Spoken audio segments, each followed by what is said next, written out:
আসসালামু আলাইকুম রহমতুল্লাহি বারাকাতুহু। সবাই বন্ধুরা কেমন আছেন? তো আমি স- সোগ গিদিম গেছি। গিদিম বলতে আপনার পুরান মালসামানা যেখানে পাওয়া যায় ওইখানে। তো এখান থেকে আসি আমি আমার পাখির এখানে গেছিলাম, পাখির মার্কেটে। তো এখানে ব্রাহ্মা মুরগিগুলো আপনার 650 রিয়াল চাচ্ছে তিনটা মুরগি, অনেক দাম। তারপর এদিকে হাঁস ছিল, চীনা হাঁস, দেশি হাঁস, খরগোশ, বিভিন্ন ধরনের মানে পাখি, কবুতর, খরগোশ, রাজাহাঁস, মানে একদম সব কিছু ছিল বাংলাদেশের মতো দেখতে। এখানে পাখি ছিল, পাখিগুলো দেখতে অনেক সুন্দর ছিল। এখানে হাঁসগুলো আপনার এগুলো যত সম্ভব বাংলাদেশের আপনার চীনা হাঁস বলে, যত সম্ভব আমি ঠিক জানি না। এখানে হাঁস ছিল এগুলো চীনা হাঁস। রাজাহাঁস ছিল দিক দিয়ে, আবার রাজাহাঁসগুলো অনেক বড় বড় ছিল।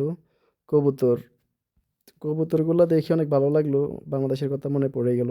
বাংলাদেশে আমার কবুতর ছিল, এখনও আছে বর্তমানে, আমার আম্মা পালে। তো এখানে আপনার ছোট ছোট হাঁসের বাচ্চা ছিল, অনেক কিউট।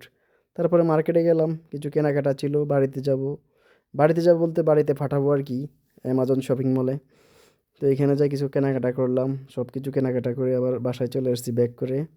তো এদিকে বাইরে আসি কিছু ভিডিও করলাম। তো সৌদি আরবের আপনার তো তাবুক এটা। তারপরে আপনার গেছি আপনার চক্ষুদার বলতেছে সবজি এবং ফল ফ্রুট। তো এখান থেকে কিছু ফল ফ্রুট এবং বাসার জন্য কিছু সবজি নিয়ে আসলাম।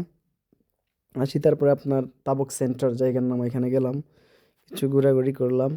তারপরে এদিকে আপনার আরামকো কোম্পানির এখানে চলে আসছি, তাবুক সেন্টারের পাশে আরামকো। এখানে তেলের যে ডিপুগুলো এগুলো অনেক বড় বড়। এখানে তেল, অপরিশোধিত তেলগুলো থাকে আর কি এগুলোর ভিতরে। তো যখন যারা তাবুকে আছেন অবশ্যই আমার সাথে যোগাযোগ করবেন, ইনশাল্লাহ কথা হবে।